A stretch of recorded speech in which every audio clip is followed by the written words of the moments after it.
Today's MetroNews television forecast is brought to you by Lou Wendell Marine Sales. We sell family fun. Meteorologist Brandon Weathers here. Tonight we have a slight to marginal risk for severe weather, mostly for damaging winds. We also could see some locally heavy rain bring some flash flooding concerns. That marginal risk is statewide.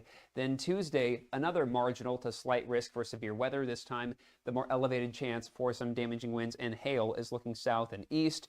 Also, Charleston toward Clarksburg, Morgantown on the western edge of this line, leading to any additional heavy rain and localized flooding concerns. So generally a ½ inch to an inch in the blues. You go west and east of the greens, 1/4 to a ½ inch with some locally higher amounts possible. Trough here brings the tonight round, and then further to the west is a system that rolls across the area for our Tuesday. So playing through this evening, it'll be as we head through the overnight hours that a line of storms may be bringing the potential for some heavy rain, some damaging winds. Then during the day, Tuesday, primarily in the afternoon hours, some thunderstorms that may be capable of additional damage. Once we're done with that, we're quieting down. FlyCRW forecast, it starts at home. DC, also some stormy conditions the next couple of days, as well as New York. Orlando, Charlotte has some storms Tuesday before quieting down. Panhandle to Panhandle forecast. Looking at temperatures maintaining mid to upper 60s overnight, with 70 for Moundsville, then 83 there on Tuesday, 80 for Morgantown. Looking east, where we stay in upper 60s as well, generally with mid 80s for our Tuesday, 86 for Petersburg. Elkins, 67 overnight, 70 toward Ripley, with 85 for Ripley on Tuesday, 79 Elkins, Snowshoe 71. We'll see Marlinton at 64, then 79 there Tuesday. Mid-80s for Charleston. Overall, a little on the cooler side this week, quieting down after Tuesday's storms. You own a boat because you love spending time on the water. Choose the outboard that allows you to make the most of it. Honda Marine's legendary reliability, ease of maintenance, and powerful performance keep you going strong. And they're all backed by the peace of mind protection of the industry's best limited warranty. Visit your Honda Marine dealer today and find out why it's more than an engine. It's your time on the water.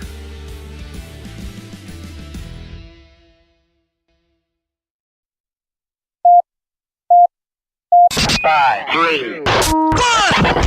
Red 57! Red 57! Hot, hot! I don't believe what I just saw. Bill McKenzie kicks a 38-yard field goal on the final play of the football game. 5 seconds left in the game. Do you believe in miracles? Yes! It is a great night to be a Mountaineer wherever you may be. From the home of the state's land-grant institution, inside the Health Plan Studios, in the Dale B. Miller Building in Morgantown, it's time for the state's most listened to sports talk show. This is the CityNet Statewide Sportsline. CityNet, cybersecurity experts for the digital age. And now, across the state of West Virginia and beyond, Sportsline is on the air. Sportsline for a Monday. Thanks for joining us. Kyle Wiggs and Brad Howe in the studios. Greg's out tonight, but we're going to get right to it because we have a very special guest. U.S. Senator Shelley Moore Capito joins us on the Sportsline. We're going to talk in depth about the Protect College Sports Act and what's in it. It's voluminous, over 100 pages in the bill. First of all, we say good evening to Senator Capito. Thanks for coming on. Thanks for having me on. Yes, this is actually great timing, I think, because we're starting to reach a compromise here, and this is good. All right, well, let's get into it. Let's start with the status of it, because there was some talk last week, Senator Thune, among others, saying that it was going to run up against the deadline and maybe not go through, but you're saying there's been compromises reached and it looks good at this point. What's the status of the legislation right now? Yeah, I would say it looks better. I wouldn't put it quite at good. But here's the deal. This has been a big push and pull in terms of trying to thread this needle, as you know. The system's broken. But there are very much competing interests here all throughout college sports. So what we did was we did pass it out of the Commerce Committee, bipartisan. I believe it was like 18-9 or something like that. So, the ones that voted against it were either folks who want to unionize the students or SEC Big Ten schools. Everybody else, and then there were several who have SEC and Big Ten schools, for instance, Texas, Tennessee, Ohio, that did vote for it. So that wasn't a deal killer there. And so what we have now is this sets parameters on recruitment and on agents, on how long the student athlete, how many times they can transfer, how they can transfer. It protects women in college sport or Olympic sports, which is extremely important to me. It protects our historic rivalries. It clarifies the dollars and how they can be spent, and it gives us enforceable standards. So, and it also, obviously, most importantly, is protecting the student athlete and promoting education, which we forget that is part of the reason, and that the students are there, and a big reason. So I think where we are now, you know that the NCAA has been kind of a lame partner for the last several years, hasn't fixed anything, and so it went to the courts. Every time it's to the courts. And so now all the conferences have come to Congress and said, help us fix this. And that's why we're involved, because I get that question a lot. Why are we involved? But I've talked to the aide, Ren Baker and Gerald Harrison at Marshall. I've talked to Rich Rod and Tony Gibson. I've talked to a lot of some of our coaches of our women's sports to make sure we're going in the right direction for our state. And so what I see is a compromise developing to be able to get the most important things taken care of. And Senator, we want to dive into most of those issues that you just mentioned right there as it relates to specifics. But first, why don't we back up? Let's go back 3 steps for a second. Okay. Walk us through the timing of what happens next if an agreement comes to pass here in the next few days. How does it work from there? If an agreement comes to pass, then Senator Thune will put it up for a vote to proceed. It's called a motion to proceed. We need 60 votes for a motion to proceed, but as backing up, remember I said this is a very bipartisan issue here, and so assuming that bipartisanship stays, which I think it would, I don't think Senator Cruz is negotiating this, and with Maria Cantwell, so I think they'll stay together on this, and so I would say that it could take 4 or 5 days to set it up and get to a vote. It could be that we set it up for a vote and then we come back to it after our recess in September. And so that's still TBD, to be determined. So you mentioned some compromises. The SEC, the Big Ten, have been outspoken against this. They're protecting their own interests, of course. So where has there been movement, and what issues have there been movement on? Yeah. One of the issues that is, I think, troubling to those conferences is we have a stipulation in the bill now, and I'm a co-sponsor of the bill that says that you cannot add to your conference, trying to prevent a super conference that sort of leaves everybody else in the dust. I mean, we saw what happened to the Pac-12, they just disintegrated, and SEC keeps adding, and same with the Big Ten. I know they're well beyond 10, and so trying to prevent creating, they don't like that. They don't like the handcuffs on that. So that's one issue they don't like. The other issue they don't like is the broadcast rights issues. As you know, particularly Notre Dame, that they can write their own ticket on the broadcasting, and it's very lucrative for those schools, and they're winning schools and national championship schools and all that kind of stuff. So they can demand a favorable contract with ESPN and Fox Sports and others that broadcast.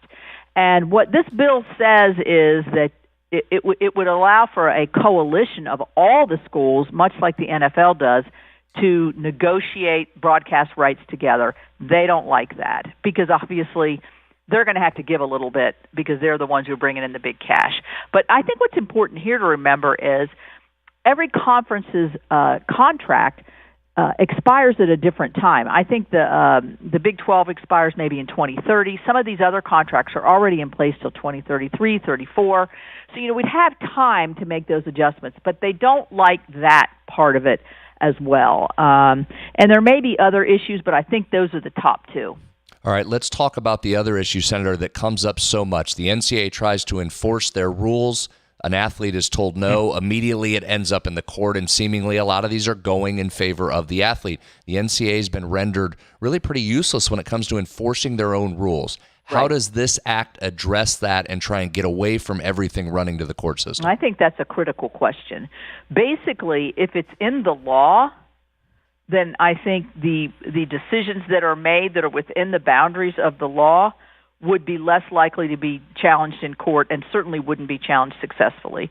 Basically, the NCAA is only making regulations. They don't have the force of legislation behind them. And the other thing that's been a problem here is you have this patchwork of California's doing something, Texas is doing something, Alabama's doing something else. This would override or, for the most part, set a federal standard which would be applicable to every state, and it would make it a more even and interpretable by the courts. So I think you would eliminate a lot of the lawsuits that the NCAA is not just had, but has lost at the same time. We are with U.S. Senator Shelley Moore Capito and Senator, as you mentioned, Ted Cruz of Texas, Maria Cantwell of Washington, the co-sponsors, the co-authors of this. But you're involved. There is, in fact, a Capito amendment to this. So explain that and what your priority is for that. Right. Yeah, I'm a co-sponsor of the full bill, but one of the areas that I've really gotten involved in and very passionate about is the preservation of women's sports. I mean, you look at Title IX, you look at the development of Title IX and what it does, and you all talk sports 24/7, all the way from the younger sports all the way through. You know what sports do for young people. It's not just about your athletic prowess. It's your leadership, your networking, your confidence, your ability to, carry yourself through life. I mean, these are life skills. And, women fought a lot for our rights 50 years ago to get Title IX. And as you might know, I did play Division I tennis back in the dark ages.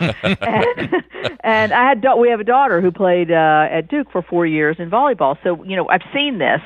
And I want to make sure that women and our Olympic sports, if you look at the riflery team at WVU, I mean, those are our Olympic athletes.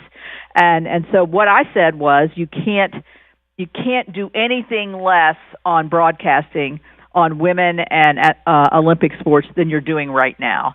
Because this is another fear. What's going to happen is, and football's the biggie, we know that, men's basketball mostly, women's basketball to a certain extent, but really the two men's sports, you don't want to have them just be able to overtake everything else, so you won't see collegiate gymnastics or volleyball or softball or any of the other sports that we enjoy watching. So I wanted to preserve those rights. All right, so let's talk about the dollars for a second, of which that's part of that. And some of the reporting today, Senator, centered around a retention pool that is potentially mixed into this. So you have the rev share cap that's somewhere in that 20 to 21 range, potentially up to $25 million retention pool, and then another $5 million for a women's sports credit. Are those numbers generally acceptable, you think? You getting some response there? How's that look?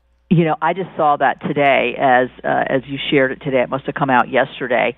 I mean, I'm blown away by $25 million for a retention pool. Right. You're getting up to $50 million a year. Yes. Where is WVU and Marshall? Where are they going to get $50 million a year? That's my next question to you. Yes, exactly. This is donor-driven dollars. And revenue dollars, but we have a provision in here that says you can't go to the state and cover this, which I don't think it's fair to ask the state citizens to cover an exorbitant thing here. So I am astounded at these numbers. I don't know if that will make it through. It's all optional. You don't have to spend $25 million to retain. Sure. But let's go back. I'm talking super conference and buying the best players. What's going to happen here? You're going to have a super conference or a super national champion of maybe 4 teams, some from Texas, California. I mean, we did see Indiana win last year, but I think it was expensive, and they had one big donor there that really, I think, helped prop up that team. So I am concerned about what this does to the beauty of college sports, of knowing that you can have an upset, that Marshall can beat. Who did they beat? They beat Notre Dame. Remember that? They beat Notre Dame. Yes. Yeah. I mean, what a great thing. That's what you always hope for. So I am concerned, but at the other part of it is, if it's optional and we still get these other provisions on recruiting and transferring and agents, protecting agents, and other items protecting our women and Olympic sports, I might be able to go with it. But I think that's going to be a pretty hard sell. Go ahead, Kyle. Okay, I was just going to say we kept you over your scheduled time. We're hoping we're not cutting into someone else's time. But again, just give us a prediction here. What's going to happen? What's the timeline? How do you see this getting to the finish line? Yeah, I mean, I think we could possibly see this pop. If we don't see it pop in the next 3 to 4 days, I think it's unlikely that we'll hear anything before September, October. It would be nice to have something more affirmative before college football season, starts out, whether we get it all the way across the finish line. So I would say if by the end of the week we haven't reached some kind of compromise, it's probably on the shelf for another 6 to 8 weeks at least until the end of the year. But the good news is we're closing in on it. And it's going in the right direction. But if it doesn't happen before you recess in August, that doesn't mean it's dead, right? No. Okay. No. All right, very good. It'd still be living. All right, Senator, we'll let you go because we kept you longer, but you have to come back. We've got a million more questions, so you have to come back. All right. Thank you all very much. Thanks. Thank you. Thanks very much. U.S. Senator Shelley Moore Capito there. What did she say? It's good, not great yet, but it's better than it was last week? Listen, it's different news than came out Friday, where it looked like it might be dead in the water, but now that casts a different light there, that they spent reportedly last night deep into the night having conversations and negotiations, getting it closer to an agreement. And as she just said right there, even if it doesn't go within the next 3 weeks before recess, that doesn't mean it's dead. So still some hope that you get to a bill that everybody can agree upon. We'll go into it deeper, and we will invite your texts, your comments, 304 Talk 304, what you heard the senator say there, your thoughts on this in general. And again, thanks to U.S. Senator Shelley Moore Capito and her office for working with us to get some updated information on this very important story, the Protect College Sports Act. Also, last few minutes, we need to mention Wheeling Post 1 won the American Legion State Tournament for the third straight year. So their head coach, Scott Castilow, he's going to join us later on the show, the final segment of the show, to talk a little bit about that as they're headed to a regional. 304 Talk 304, that is the text line. We'll dive deeper into this when we return. It's the CityNet statewide sports line, back to the Health Plan Studios right after this. We are there for you, to care for you at the Health Plan. We are here for you. It's good to have options for your family or employees. Rooted in your community since 1979, the Health Plan is your trusted partner. Get flexible coverage, exceptional support, and competitive rates. The Health Plan, we are here for you. When an injury slows you down, getting back to work safely matters. At WVU Medicine Outpatient Rehabilitation, we focus on helping you recover, rebuild strength, and get back to your life.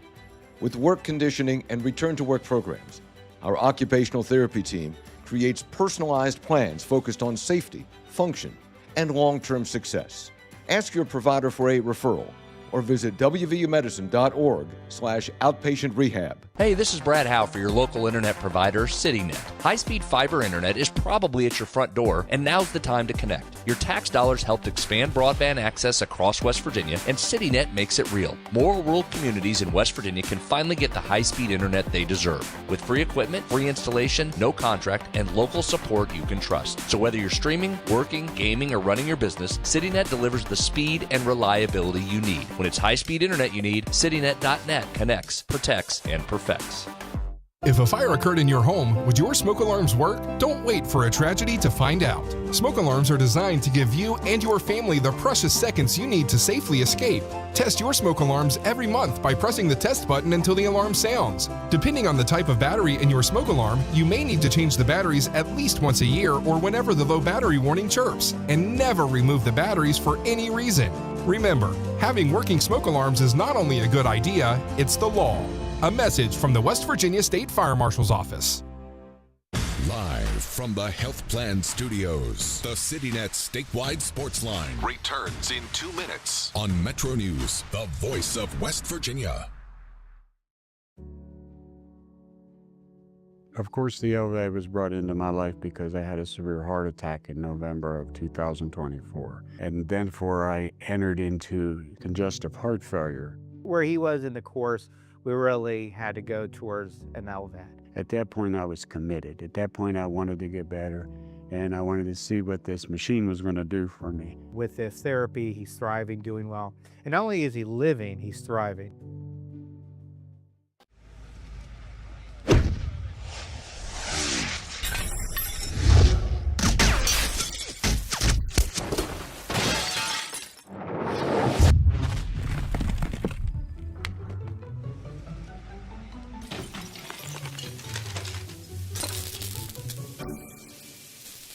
I'm Sean Kovich, Mountaineer Golf Coach. When disaster strikes your home, business, or golf game, call the restoration company the Mountaineers call. Panhandle Cleaning and Restoration. For over 20 years, Dan Cava Toyota World has been more than a dealership. We're family-owned, community-focused, and committed to taking care of our customers long after the sale. Our commitment doesn't stop when you drive off the lot. With factory-trained technicians and a service team you can trust, we're here to keep your vehicle running at its best for years to come. So when it's time to get your next vehicle, choose the dealership that's been serving the community for generations. Visit Dan Cava Toyota World in Fairmont. Shop the world. You own a boat because you love spending time on the water. Choose the outboard that allows you to make the most of it. Honda Marine's legendary reliability, ease of maintenance, and powerful performance keep you going strong. At Daniel's Men's Store, exceptional style begins with a curated selection and finishes with a flawless fit. When it's time to buy a suit, Daniel's is here to make sure yours is one of a kind. Discover tailored suits you'll only find in store at Daniel's.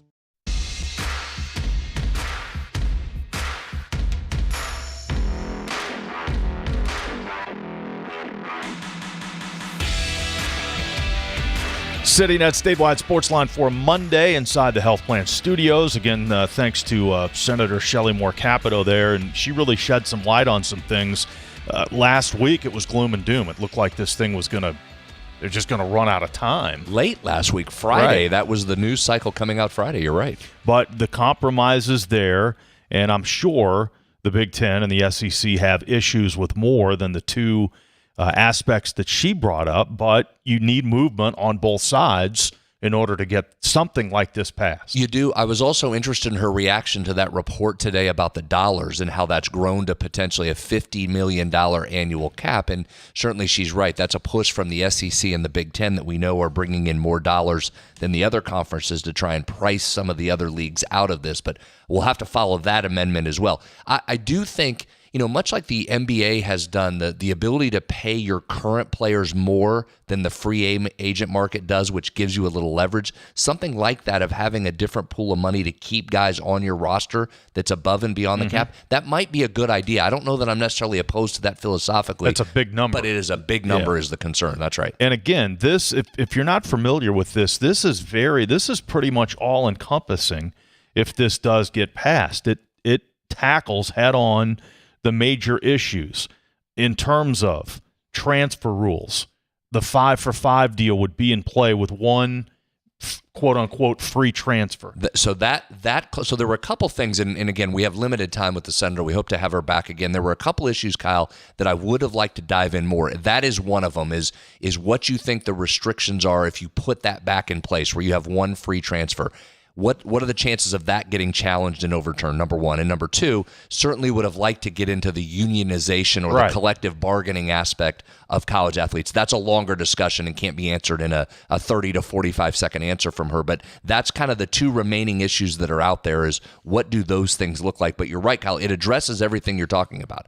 In essence, a cap, the transfer, the court system, and women's sports, and what you would do with those. And there's somewhat of a narrow or limited antitrust, sort of a safe harbor, as she mentioned, to keep these laws and rules being attacked constantly in court. Yeah, and I think that's still the question, though, because you notice she said it didn't stop that from going through to the courts or the court's ruling, but the fact that it's a federal law being put into place should supersede what those are being ruled upon. So I think that's one of the big hopes from the member institutions, is they've said a lot of times the rules matter a little bit less than just having them and having everybody abide by the rules. This being able to go to court and everything gets upended and upturned, that's what's forced the NCAA to kind of throw their hands up and just say, all right, we can't do anything because we can't enforce any of this stuff. And this, again, it encompasses agents as well. There's language in this bill that requires intercollegiate athletic associations to maintain national databases of registered agents who must be certified, and it caps their fees at 5%. So again, that part is in there as well. There's language in this to prevent coaches from leaving midseason. There's another big question. What is that? What's the rule there? Can a coach still play out the regular season and then leave before a bowl game? Yeah. And how do you enforce that? And correct. And that would seem unlikely to be able to get all the way through in this bill. That starts to get into some sticky territory there. But that's part of why we've landed where we've landed with unlimited transfers is the pushback on, well, coaches just turn and leave. I mean, you're coming to a school and you're being recruited by a certain coach or coaching staffs, and then they leave or they're let go. They leave at the end of the season before the season's completed. So a lot of issues here to try and work through. And then the two issues that there appear to be some sort of compromise on it, and I'm sure that the details are still to be played out, but the Super League consolidation, that was something that the Big Ten and the SEC pushed back against, and then the pooling of media rights, which is a huge deal for those two leagues because they, by far, make more than the other leagues. They do not want to do that, right? And that's we've compared that a lot of times to the NFL versus Major League Baseball, where in the National Football League you have people working together. That's why the parity exists that it does. Major League Baseball, you have large markets. Take the Yankees, for example, that aren't giving any of their dollars back to support the smaller markets. 304 Talk 304. Texter says, great interview with Senator Capito. I think the SEC and the Big Ten both need to cool their jets. They're not the be-all and end-all in college sports. Well, they think they are, and they make more money than everybody else. So therein lies the issue with those two leagues. They are looking out completely for their own best interests. And as I've said many times on this show, that's ultimately the problem you get into all across the board is schools are being driven by their own decision makers, right? And the conference commissioners are being driven by their member institutions. Greg Sankey would tell you it's not his job to make sure the ACC and the Big 12's products are propped up. He views, and he's probably not wrong, his job is the SEC. And you have that across all of these schools and leagues. So getting to consensus is really difficult. Texter says, with all the activity in the transfer portal, wondering about the educational aspect of it, how many of these athletes nowadays end up with a college degree? That's a good question, and I'm sure every school is probably different, but there is a question there. When's the last time you heard of an eligibility issue come up with a player being ruled ineligible for the second semester and missing a bowl? Yeah, admittedly. Or a player being ineligible for the first semester because of academics and then coming on board after the first of the year. You just don't hear that. That's right. You don't hear it as much anymore. I can speak directly to this from a basketball perspective, being on the road with these guys. I mean, I sit and watch them in study hall. You look at the guys last year that were eligible to graduate and they were able to get their degrees. So I know what the texter's saying there. You don't hear it, and Kyle, you're right. I can't tell you the last time there was an academically ineligible, but it's also, I think it's just an issue that's not talked about as much. There's still a lot of guys getting their degrees every year. And if I'm not mistaken, didn't the basketball team have the highest GPA in program history last year? Or am I misremembering that, so to speak? It was pretty good. But I can speak to academics is a thing. The academic advisor specifically for men's basketball is around a lot at practice, wrangling guys up to get their stuff done. So it is still out there. Texter says, if unionizing the players is what it takes for the NCAA to get the antitrust exemption, then do it. Again, that's something that we probably need to get into a little bit more with the senator if she comes back on again. Would love to have more time with this. If you're interested, go back to the last time Ren Baker was on Three Guys Before the Game, because we dove into this, and I thought he presented it pretty well as to why it's not just as easy to say make them employees. And it stems back to, we don't have time to dive into it tonight, but the crux of the issue stems back to you're not just talking about the college athletes. I think if you were in a separate situation, you could probably get to an agreement where everybody was on board with that. But because it's part of a larger university, there are some other student groups that aren't necessarily student athletes that then have to fall under that umbrella. And I think we would all agree that those certain groups shouldn't fall under that umbrella. So it's as usual with college sports and colleges. It's a little more nuanced than just saying they should and get it done. I understand that, but isn't it crazy that an athlete can make $1 million or more and not be an employee of of the university. That's the dollars are one thing. There's some other things that people would agree with you on that, Kyle. Yes, but it's not just you're not just talking about student athletes here. 304 Talk 304. We'll check more texts when we return. This is the CityNet statewide sports line. CityNet is West Virginia's local internet provider. High-speed, reliable fiber internet is probably right at your front door, and now's the perfect time to connect. Local customer support you can trust. Fast, reliable fiber internet built for everyday life. When it's high-speed internet you need, CityNet.net connects, protects, and perfects. Hey, this is Brad Howe for your local internet provider, CityNet. Fiber is now at your front door and even in rural areas and communities across West Virginia. Thanks to broadband expansion funding, your tax dollars helped make it possible. And CityNet turned that investment into real connections for local families and businesses. Now, you can get blazing fast fiber internet with free installation, free equipment, no long-term contract, and local customer support that's always close to home. Don't settle for slow or no internet for another day. When it's high-speed internet you need, CityNet.net connects, protects, and perfects. When an injury slows you down, getting back to work safely matters.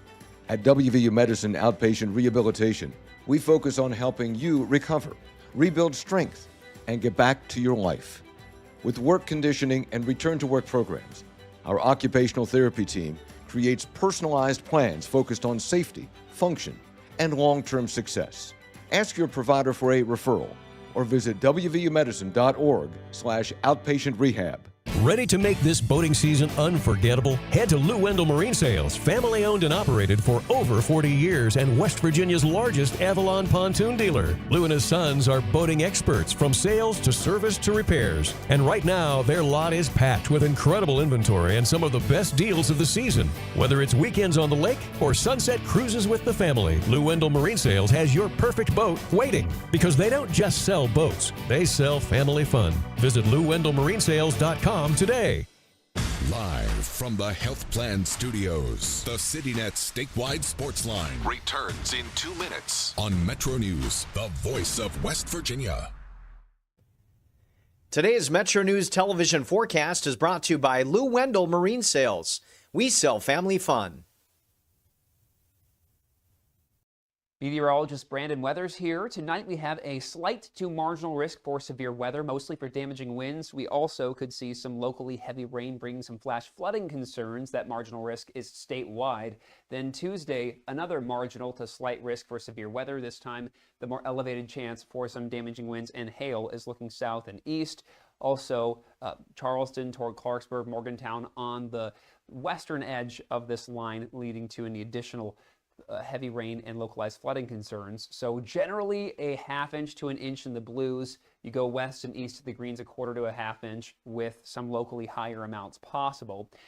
Trough here brings the tonight round, and then further to the west is a system that rolls across the area for our Tuesday. So playing through this evening, it'll be as we head through the overnight hours that a line of storms may be bringing the potential for some heavy rain, some damaging winds. Then during the day, Tuesday, primarily in the afternoon hours, some thunderstorms that may be capable of additional damage. Once we're done with that, we're quieting down. FlySair forecast, it starts at home. DC, also some stormy conditions the next couple of days, as well as New York.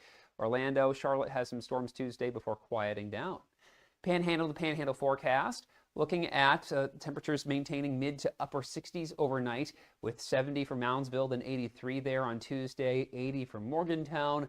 Looking east where we stay in upper 60s as well, generally with mid 80s for our Tuesday, 86 for Petersburg. Elkins 67 overnight, 70 toward Ripley with 85 for Ripley on Tuesday, 79 Elkins, Snowshoe 71. We'll see Marlinton at 64, then 79 there Tuesday. Mid-80s for Charleston. Overall, a little on the cooler side this week, quieting down after Tuesday's storms.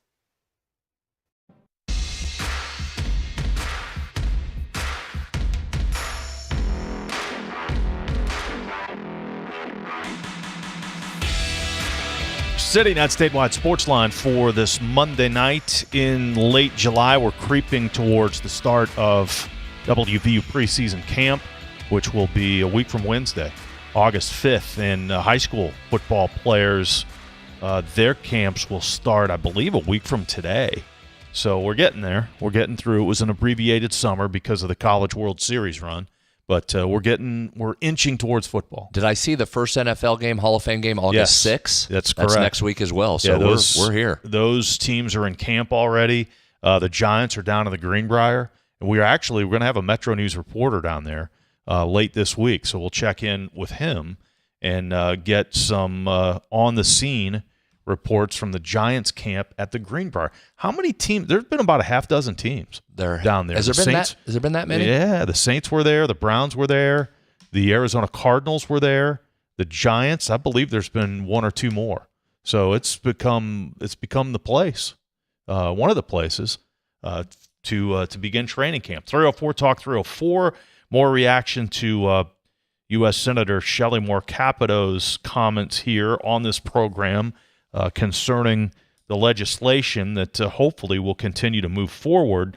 Texter says the senator spoke of unionizing the players as if it's a bad thing, but addressing the antitrust issue and having enforceable contracts would be a plus. And you indicated that Bryn Baker addressed that at some point in here with you. And listen, there's a lot of people that agree with the texter right there. They just say, why don't you just go ahead and make them employees, and then you have some things that you're able to do. Ren, and I said it was his last appearance on Three Guys. It might have been last summer's appearance on Three Guys when we were talking about it, but he went just deeper into that and talked about how because you're not just dealing with student athletes in a vacuum here, you're dealing with students across a larger campus system, that there would be some that would have to be included in that within some clubs that aren't necessarily of the employee status that you would want. So it's a little more complicated than just working through it for student athletes. Texter doesn't think it's going to happen. He says there are too many issues with this legislation. Do not think it will happen.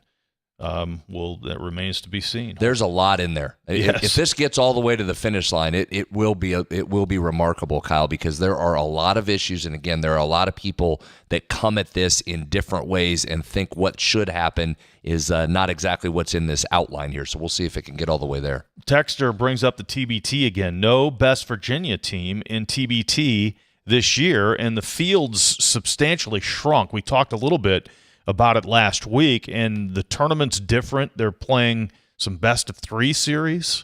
Yeah, there were 8 alumni teams in this year's event, and those groups played a best-of-3 series in their, in essence, first round, then got out and it went to a tournament setting. On the other side of the bracket, there were 6, quote, at-large teams that didn't have to be alumni-based. They're playing off in their own bracket, and then the winners will meet again. But, yeah, it was a substantially different tournament than it's been in the past. But I said, Kyle, I missed it.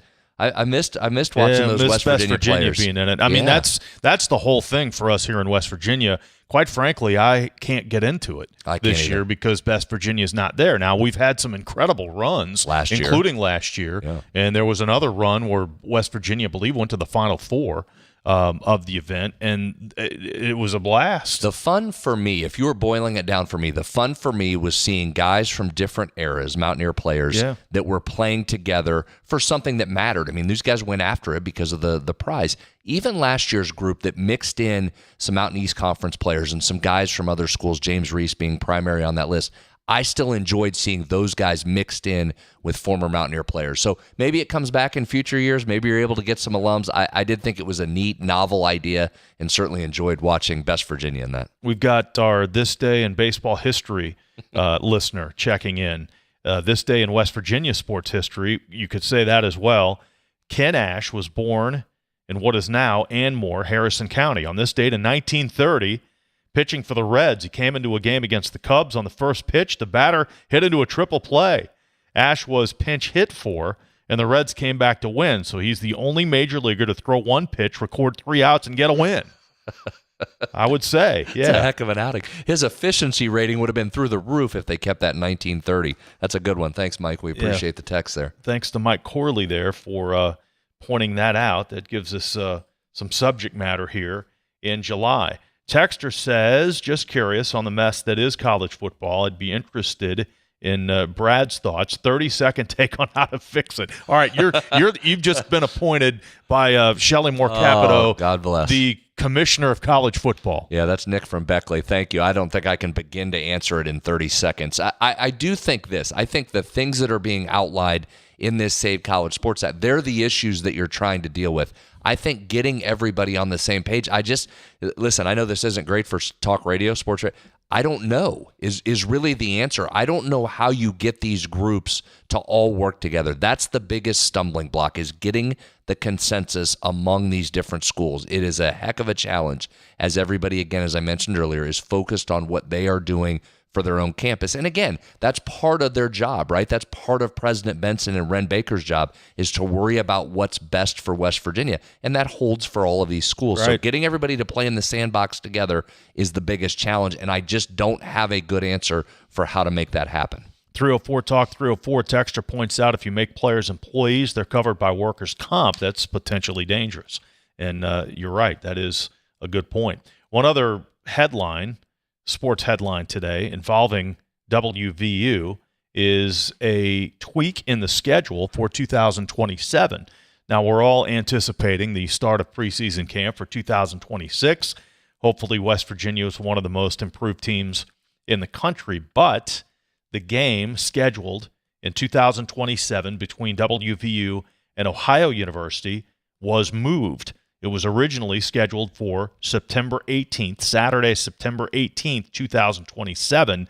It was moved up, and it will be the season opener for the Mountaineers on August 28th, 2027. So West Virginia will open next season at home against Ohio University Saturday, August 28th, 2027. Yeah, it's interesting. It goes to week 0, huh? So right. An early start there for the Mountaineers and the Bobcats. A little revenge game on the mind of West Virginia. But that's a year down the road.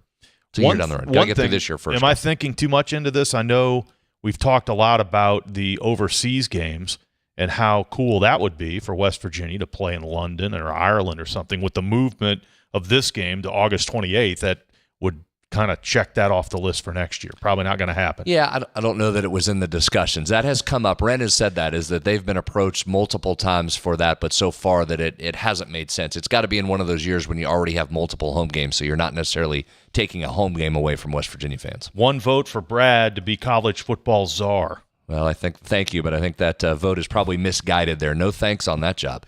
And you know and that's the thing. A lot of people talk about that is if you had a person or a commissioner over college sports, but I think you got to remember those commissioners are still ultimately working for, like in the NFL, they're still working for the owners. So you'd still have to have the schools report up into them. So listen, it's a hard thing to fight through. I do agree with the people whose sentiments say if you're going to have this organization, and it's the NCAA, they have to have the ability to enforce their rules. If they don't, then you end up in the anarchy or chaos. Now, that's a very simplistic thing on a complex issue, but that's where it has to start. You have to have the ability to start enforcing your rules, number one. And then, Kyle, I think this is a big one, and you've gotten away from this. The schools have to be willing to follow the rules that they vote into existence. Mm-hmm. They can't vote them in and then immediately look for ways around them and through them, or you're going to end up in chaos. So to me, those are the two biggest things to get the thing back on its tracks. Like the alleged cap on revenue. Did that last a day? I don't even know if it got to a point where it was a day. People were already working around it. And there's multiple of those issues. So it's those two things. Can you enforce your rules, and then will you follow the rules? And or if you're not going to follow them, is there enough teeth behind the enforcement wing that you can force some following of the rules? I think those are all wrapped up into one very important issue here. 304 Talk 304, maybe some more texts in the next segment. We are going to take a moment and visit with and congratulate Scott Castilow of Wheeling Post 1. They won the American Legion State Tournament for the third straight year, headed for a regional this year in North Carolina. So we'll visit with him when we return on the CityNet statewide sports line. Since 1979, the health plan has called West Virginia home. From humble beginnings, they've grown alongside West Virginia, becoming a part of its fabric. For over 4 decades, they've been here through thick and thin, supporting local families and businesses, proudly serving West Virginia for over 40 years. The health plan. We are there for you, to care for you at the health plan. We are here for you. It's good to have options for your family or employees. Rooted in your community since 1979, the health plan is your trusted partner. Get flexible coverage, exceptional support, and competitive rates. The health plan, we are here for you. Ready to make this boating season unforgettable? Head to Lou Wendell Marine Sales, family owned and operated for over 40 years and West Virginia's largest Avalon pontoon dealer. Lou and his sons are boating experts from sales to service to repairs. And right now, their lot is packed with incredible inventory and some of the best deals of the season. Whether it's weekends on the lake or sunset cruises with the family, Lou Wendell Marine Sales has your perfect boat waiting, because they don't just sell boats, they sell family fun. Visit LouWendellMarineSales.com today.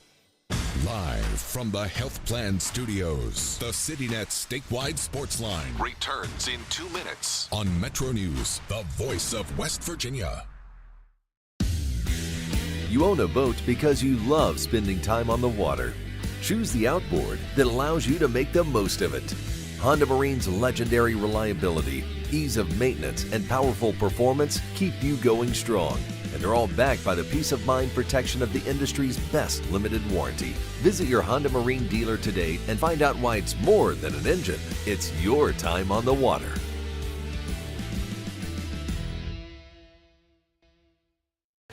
For over 20 years, Dan Cava Toyota World has been more than a dealership. We're family-owned, community-focused, and committed to taking care of our customers long after the sale. Visit Dan Cava Toyota World in Fairmont. Shop the world. I had a severe heart attack in November of 2024. And then I entered into congestive heart failure. We really had to go towards an LVAD. And not only is he living, he's thriving. In 1914, the same year the first commercial flight soared and the Panama Canal opened, Greer Industries was born. Herbert and Agnes Greer began in Morgantown, West Virginia, striking the first pick into the limestone formation that would become the backbone of one of the state's great industrial legacies. From the roads we drive on, the buildings we build, and the communities we serve, Greer Industries has been delivering quality for decades. At Greer Industries, we've been improving lives for more than a century. The best selection of WVU apparel is at Daniel's Men's Store. Exclusive designs you won't find anywhere else. Stylish, sophisticated, and unmistakably mountaineer. Shop in store or online at danielsofmorgantown.com. Download MetroNews Television on your iPhone or Android. Search MetroNews Television in your app store. Create an account today to get alerts and watch all live and archived content. Download now. Touchdown!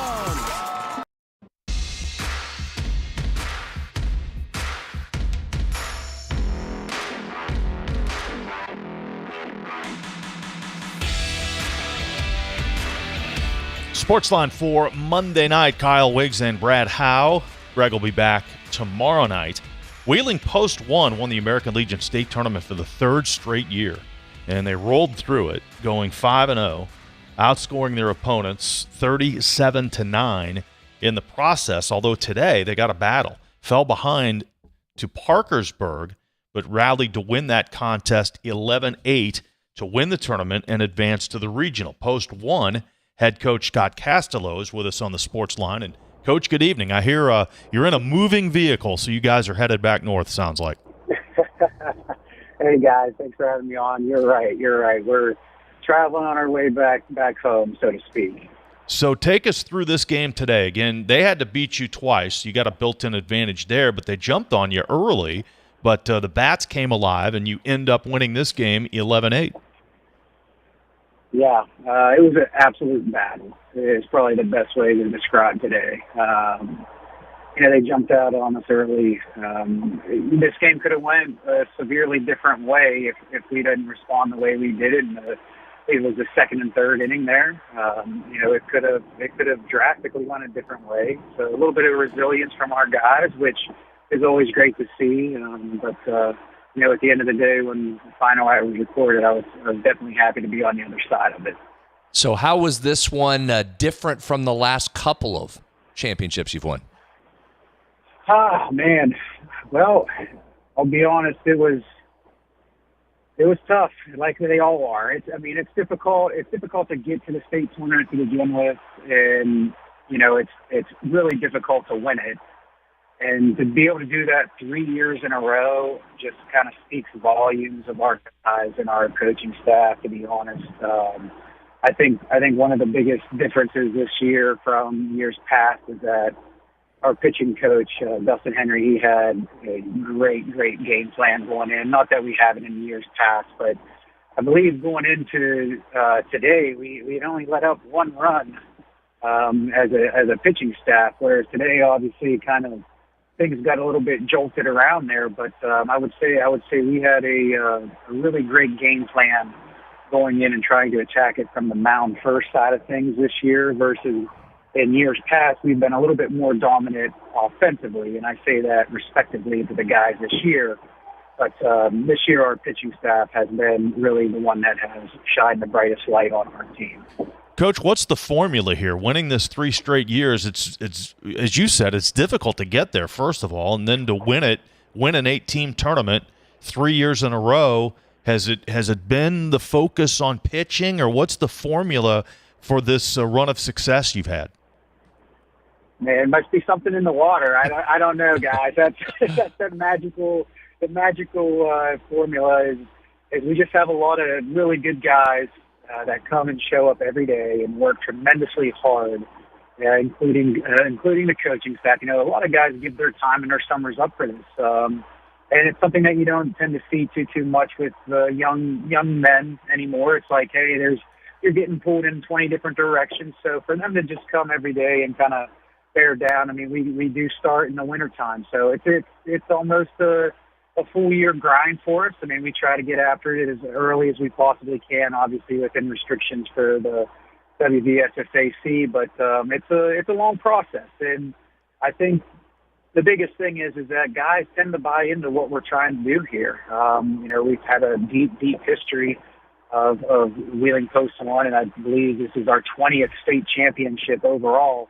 But somebody told me today that we are on a 40-game win streak versus West Virginia American Legion teams, where we haven't lost a game since the very first game back in 2024 of the state tournament. So I don't know if there's a magic formula or just a bunch of hardworking guys that really buy into the system here. Those are some staggering numbers. And I would say, Coach, you would tell us that standard is part of how you get the performance out of these guys is they come into that in January expecting to get to a state championship. That's what you're used to. But I would ask you, what's the key there to consistency? Because sometimes with that kind of success, it's hard to get guys engaged right from the jump, knowing that there's something coming later in the season and kind of saving yourself for later. How do you get the consistency the entire season through? Well, I would say probably the biggest part is that obviously the guys that are playing for us, they're tremendous athletes. You know, they come from really good high school programs, and it can be frustrating at times when you have, say, 18 guys on a roster and you have maybe, well, only 9 of them can play at one time. So you have another 8-7 guys that are everyday starters for their respective high schools. You know, I think a lot of it kind of goes back to everybody has a role to play, but also having the amount of talent that we've had here in these recent years has been a godsend. It truly has, because if there are situations where you guys are right, early in the year, you know, the mentality is yes, it's championship or bust, regional or bust, you know, World Series or bust. That's always been the mentality.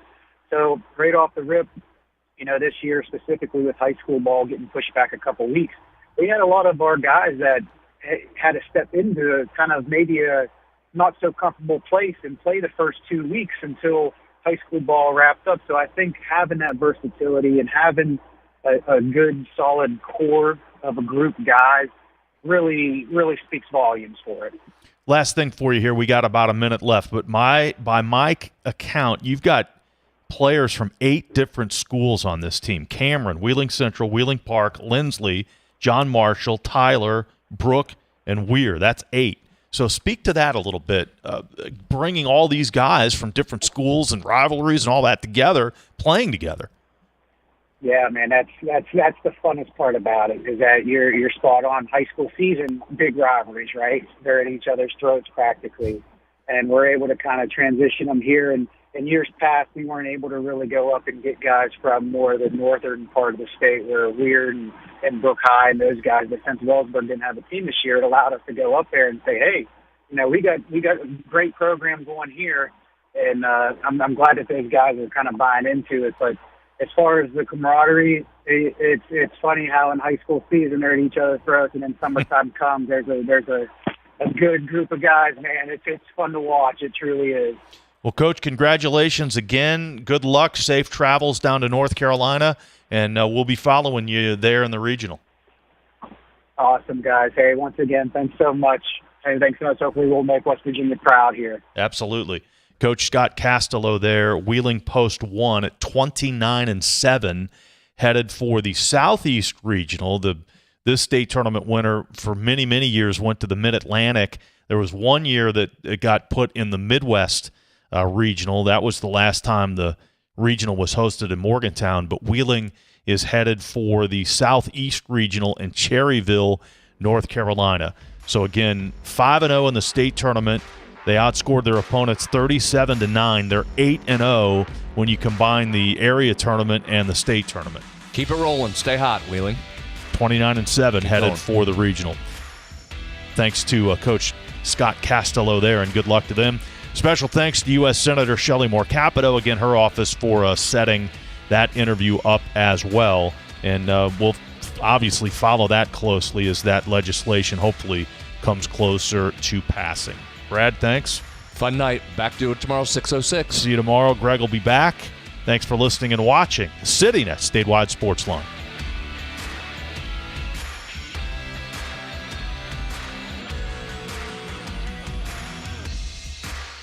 From the Health Plan Studios, the CityNet Statewide Sportsline is an exclusive production of the MetroNews Radio Network. All rights reserved.